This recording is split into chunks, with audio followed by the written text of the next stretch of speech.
لیے وہ برکت دیتی ہے اور کہتی ہے کہ میں تجھے برکت دوں گا. اور اس کے ساتھ ساتھ وہ کہتی ہے کہ یہ جو سکے تُو نے مجھے دیے ہیں نا, کیونکہ اسے معلوم ہے کہ اب وہ جو لفظ اس کے منہ سے نکل گئے ہیں, they're not gonna come back. جو تیر کمانوں نکل گیا, جو بول زبانوں نکل گیا, اور تیر کمانوں نکل گیا ہے نا, یہی ہے نا. میں کرتی اگ لکانا سا تمہاں روشن دانوں نکل گیا.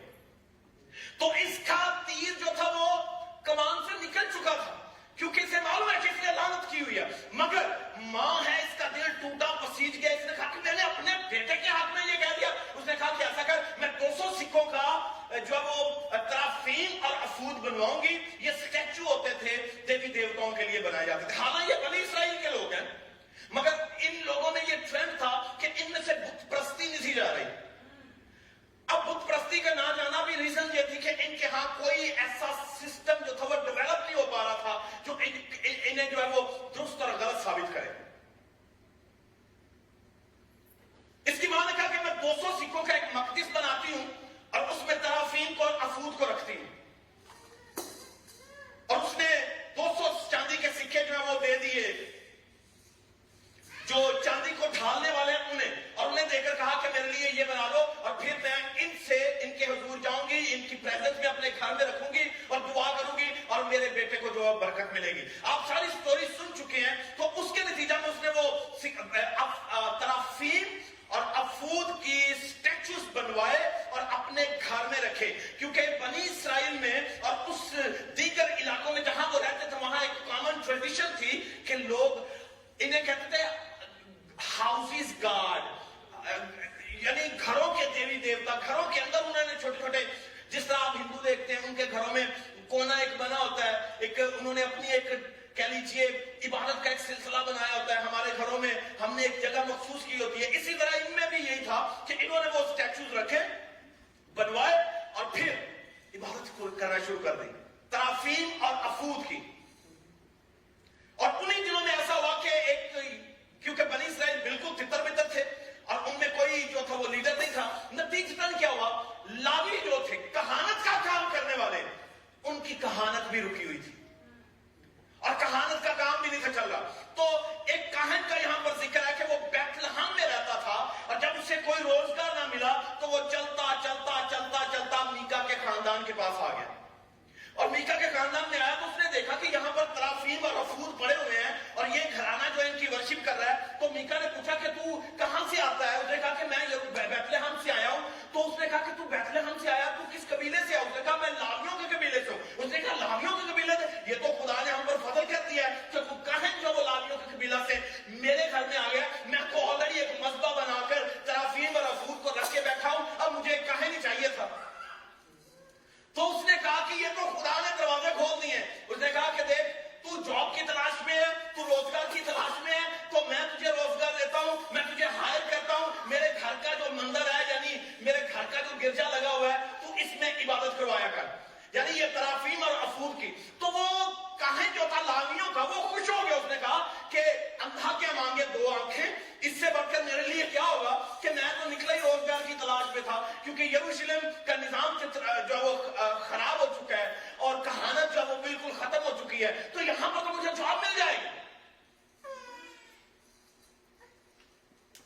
اور بیت لحم یہودا میں یہودا کے گھرانے کا ایک جوان جو لاوی تھا, یہ وہیں ٹکا ہوا تھا. وہ شخص اس شہر یعنی بیت لحم یہودا سے نکلا اور کہیں جہاں جگہ ملے جا چکے. سو وہ سفر کرتا ہوا افرایم کے کوہستانی ملک میں میکا کے گھر آ نکلا. اور میکا نے اس سے کہا تو کہاں سے آتا ہے؟ اس نے اس سے کہا میں بیت لحم سے. میکا نے اس سے کہا میرے ساتھ رہ جا اور میرے باپ اور میرا باپ اور کاہن ہو. کیا ہو؟ 2 چیزیں اس نے کہی, میرا باپ بھی تو ہو اور میرا کاہن بھی تو ہو. اس کا مطلب وہ کاہن کو اپنا باپ سمجھتے تھے, اور لکھا ہے کہ تو میرا باپ ہو اور کاہن ہو. میں تجھے چاندی کے 10 سکے سالانہ اور 1 جوڑا کپڑا اور کھانا دوں گا. 1100 سکے انہیں ملے, ریٹرن ہوئے ہیں. اور یہ کاہن کو کیا کہہ رہے ہیں کہ ہم تجھے سال کے 10 سکے دیا کریں گے, 1 جوڑا کپڑا دیا کریں گے, سال سے 1 جوڑا کپڑا اور کھانا بھی دیں گے. سو لاوی اندر چلا گیا اور وہ اس مرد کے ساتھ رہنے پر راضی ہوا. وہ جوان اس کے لیے ایسے ہی تھا جیسے اس کے اپنے اپنے بیٹوں میں سے ایک بیٹا ہے. اور میکا نے اس لاوی کو مخصوص کیا اور وہ جوان اس کا کاہن بنا اور میکا کے گھر میں رہنے لگا. تب میکا نے کہا میں جانتا ہوں کہ خداوند میرا بھلا کرے گا کیونکہ ایک لاوی میرے گھر میں کاہن ہے. کون ہے جی؟ ایک لاوی میرے گھر میں کاہن ہے. تو اس نے یہ خیال کرنا شروع کر دیا کہ اب ہماری منزل جو وہ کلیئر ہے کہ ہمیں ایک گھر چاہیے تھا, اس میں سٹیچوز چاہیے تھے, اس کے لیے برکت چاہیے تھی, اور ایک کاہن بھی آ گیا, سب کچھ چل رہا, معاملہ ٹھیک ہے. مگر معاملہ ٹھیک تھا نہیں, حالات ان کے بالکل ٹھیک نہیں تھے. کیوں؟ کیونکہ ان کا گول جو تھا وہ کلیئر نہیں تھا. اور اگر ان کا گول آپ کو سمجھ آ رہی ہے کہ وہ کیا کرنا چاہ رہے ہیں, خدا کو خوش کرنا چاہ رہے ہیں, تو اس خدا کو خوش کرنے کے لیے جس راستے کا تعین کر رہے تھے وہ غلط تھا. اب وہ کیا غلط ہے کہ اپنے گھر میں بت پرستی شروع کی ہوئی ہے, اور اسرائیل کا خدا جو ہے وہ بت پرستی کے بالکل خلاف ہے. آپ یہوہ کی طرف جانا چاہتے ہیں تو بت پرستی کا راستہ اختیار کریں گے تو آپ سمجھتے ہیں کہ یہوہ خوش ہو جائے گا؟ ہرگز نہیں. آپ اپنے راستے کا بہتر تعین کریں, آپ اپنی ورشپ کا بہتر تعین کریں, آپ اپنے کلام کے لیے بہتر تعین کریں. اور نیویگیشن اسی لیے ہے کہ آپ اگر یہوہ کی طرف جانا چاہتے ہیں تو آپ کو کون لے کر جائے گا؟ یسوع مسیح نے کہا راہ میں ہوں, اور حق بھی میں ہوں, اور زندگی بھی میں ہوں. تو اس کا راہ جو ہے اس کی طرف آپ کو جانے کے لیے یا کسی کو لے جانے کے لیے آپ کو کیا چاہیے؟ وہ کمپس کون سا ہے؟ اس دنیا میں کتنی ڈائریکشنز ہیں؟ آپ گنتی کریں تو آپ کے پاس کئی ہوگی. یعنی عموماً ہم کہتے ہیں 8 ڈائریکشنز ہیں, جسے ہم کہتے ہیں نارتھ, ویسٹ, ساؤتھ, ایسٹ. مگر نارتھ اور ساؤتھ کے علاوہ آپ نارتھ ویسٹ بھی کہتے ہیں, نارتھ ایسٹ بھی کہتے ہیں, اور ساؤتھ ویسٹ بھی کہتے ہیں, ساؤتھ ایسٹ بھی کہتے ہیں. یعنی 8 ڈائریکشنز ٹوٹل بنتی ہیں. اور اگر آپ نے ساؤتھ کی طرف جانا ہے یا نارتھ کی طرف جانا ہے تو آپ ویسٹ کا راستہ نہیں لے سکتے. کیوں؟ کیونکہ آپ کا سفر جو ہے وہ لمبا اور خراب ہو جائے گا. تو آج بہت سے مسیحی, بہت سے لوگ جو ہیں دنیا میں غلط راہ لینے کے سبب سے اپنی منزل سے دور ہیں.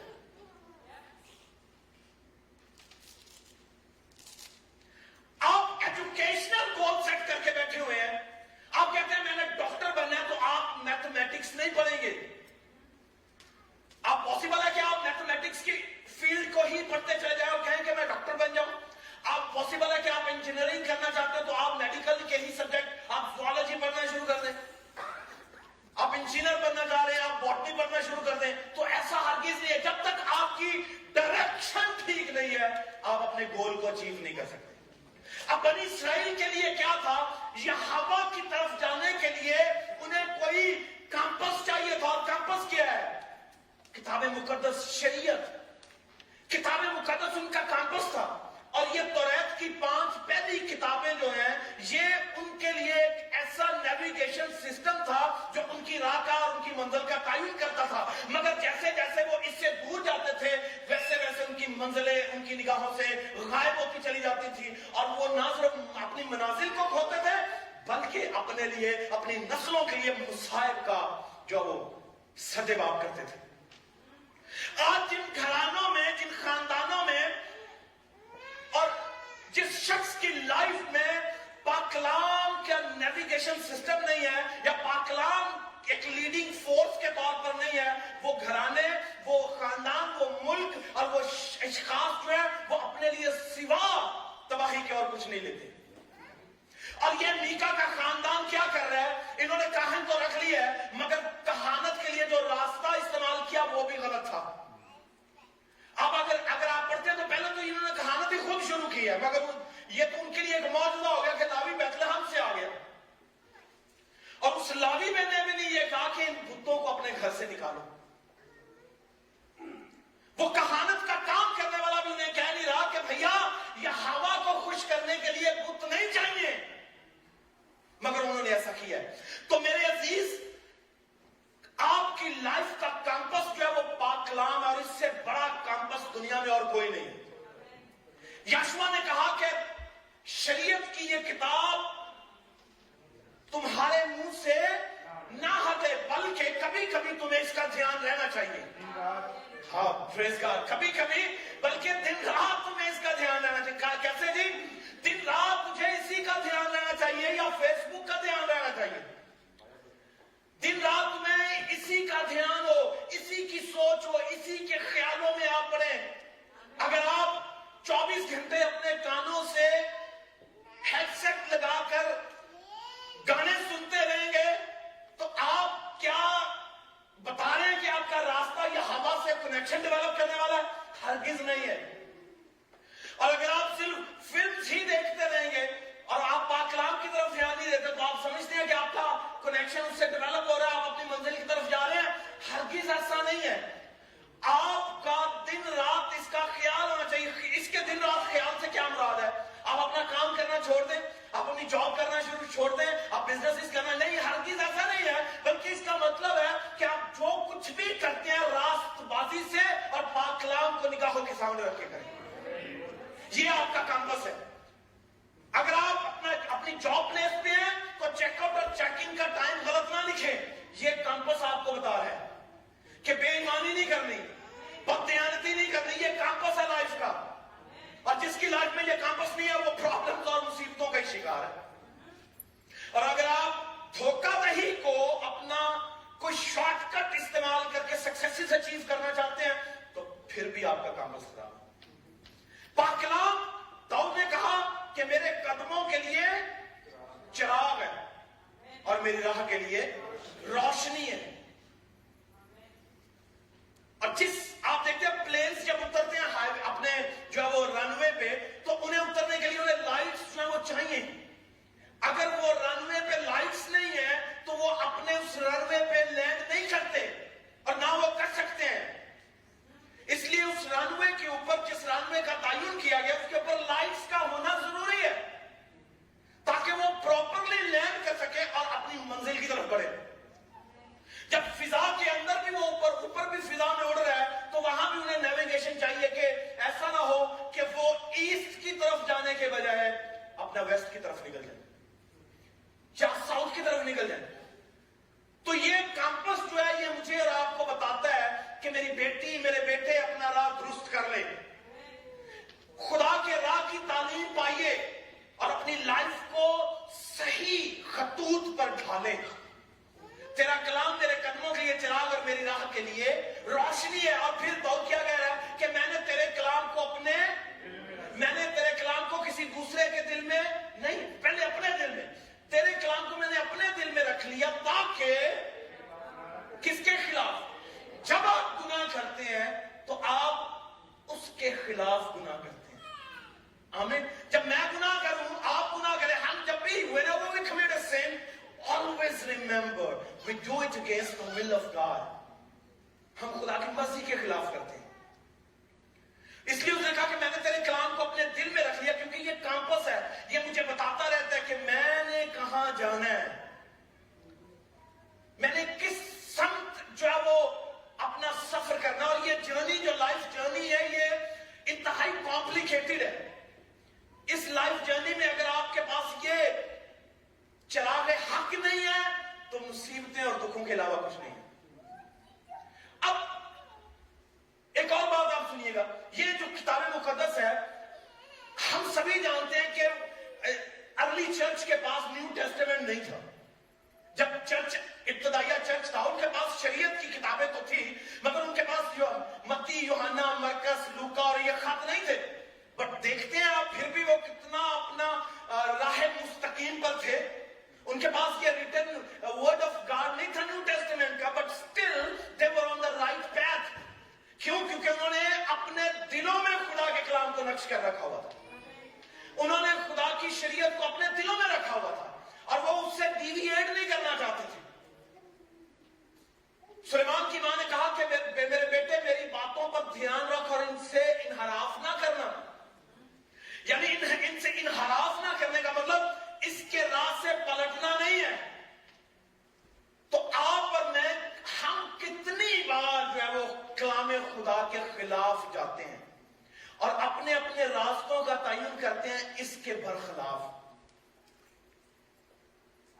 آپ کی سکسیسز کی شورٹی جو ہے وہ آپ کا صحیح راستہ ہے, اور وہ صحیح راستہ پاکلام ہے. اور یہ میکا کا خاندان جو تھا, آپ دیکھ لیجئے ان کے ساتھ کیا ہوا. دان چڑھائے, دان کا قبیلہ آیا اور ان کے بت لے کر غائب ہو گیا. یعنی حالات اس طرح تھے کہ کسی کو معلوم نہیں تھا کہ کرنا کیا ہے. جس کے ہاتھ میں جو آتا تھا وہی کرتا تھا. اور سبب کوئی قاضی نہیں تھا وہاں پر, کوئی بادشاہ نہیں تھا وہاں پر, کوئی رہنما نہیں تھا وہاں پر کہ انہیں ان کا صحیح راستہ بتا سکتا. اور جہاں پر کوئی کیمپس نہیں ہے, شریعت نہیں ہے, رہنما نہیں ہے اور خدا کے اپوائنٹڈ لوگ نہیں ہیں, وہاں پر مسائل اور مصیبتیں اور سفر لمبے ہیں. تو میں آپ کو انکریج کروں گا کہ اگر آپ کے گھروں میں مذہبیں ہیں تو ان مذہبوں کو پاک کلام سے معطر کیجیے. پالوس نے کہا کہ مسیح کے کلام کو اپنے دلوں میں کثرت سے بسنے دو. کیا لفظ استعمال کیا گیا؟ بسنے دو. اس کا مطلب ہم بعض اوقات اللہ ہی نہیں کرتے کہ خداوند کا کلام ہم میں کام کرے, ہے نا. یعنی اسے بسنے دو, وہ تو آنا چاہتا ہے, بٹ پرابلم یہ ہے کہ ہم نے اپنے سخت دلیوں کے سبب سے we don't let the word of God dwell in our hearts. مسیح کے کلام کو اپنے دلوں میں کثرت سے بسنے دو. تو ابتدائی چرچ کے پاس کوئی لکھا پڑا مسودہ نہیں تھا, مگر پھر بھی وہ لوگ راہ مستقیم سے نہیں پھرے, پھر بھی وہ لوگ راہ حق سے نہیں پھرے. انہوں نے صلیب کا راہ اختیار کیا اور موت کو قبول کر لیا. پترس نے کہا کہ مجھے الٹی سولی لٹکا دو, مگر میں اس راہ سے نہیں ہٹوں گا جس راہ کو یسوع مسیح نے مجھے دیا. یوحنا نے کہا کہ اگر تمہیں مجھے تیل کے کڑاہے میں بھی پھینکنا ہے تو پھینک دو, مگر میں اس راہ سے نہیں ہٹوں گا جو راہ یسوع مسیح نے مجھے دی ہے. شاگرد ابتدائی ادوار میں مرنے کے لیے تیار تھے مگر راہ چھوڑنے کے لیے تیار نہیں تھے. مگر آج ہم راستہ چھوڑنے کے لیے تیار ہیں, اپنی زندگی کی آسائشوں کے لیے, اپنی زندگی کی خوبصورتیوں کے لیے, اپنی زندگی کی بقا کے لیے. مگر ابتدائی چرچ جو ہے انہوں نے کہا کہ ہم لڑیں گے مگر راستہ نہیں چھوڑیں گے. اس کیمپس سے, کیونکہ اسی کیمپس نے ہمیں ڈائریکٹ کیا ہے نارتھ کی طرف, اوپر کی طرف. سرفرازی نہ مشرق سے نہ مغرب سے بلکہ اوپر سے آتی ہے. کہاں سے آتی ہے؟ اوپر سے آتی ہے. اور ہم نے الٹیمیٹلی اوپر ہی کا سفر کرنا ہے. ہمارا جو کیمپس ہے نا, ہم اوپر کی طرف جا رہے ہیں, جسے میں عموماً کہتا ہوں کہ ہم عدن کی طرف واپس جا رہے ہیں. ہمارا جو یو ٹرن ہے لائف کا, after accepting Jesus as our personal saviour, it's taking us to our Eden. اور یہ ہمیں یو ٹرن دیا ہوا ہے لائف میں. ہماری ڈائریکشن جو ہے اب اپورڈ ہے نہ کہ ڈاؤن ورڈ ہے. اور نیچے جو چیز آپ کو کھینچتی ہے وہ کیا ہے؟ یا آپ کے راستے کا غلط ہے, مگر جو نیچے آپ کو چیز کھینچ رہی ہے وہ اس پاکلام کے خلاف قوت لگا رہی ہے. گریویٹیشنل فورس جو ہے یہ آپ کو نیچے کھینچتی ہے. آپ فون کو پکڑ کے ہاتھ سے چھوڑ دیتے تو یہ نیچے گر رہا ہے. اٹس بیکاز آف گریویٹیشنل پل. یہ گریویٹیشنل پل ہے جو اسے نیچے کھینچ رہا ہے. مجھے اور آپ کو قبر کا راستہ یعنی زمین نیچے کھینچتی ہے, یہ گناہ ہے. یہ پل جو ہے gravitational pull, it's a sin. It's a sin جس نے آدم اور خدا کے درمیان میں جدائی ڈالی اور اسے زمین کے اندر لے گیا. مگر ہم آسمانی تھے. اب ہمارا اپورڈ جو ٹریول ہے ہم نے اس کا تعین کرنا ہے, اور اس کے لیے ہمیں یہ راستہ چاہیے.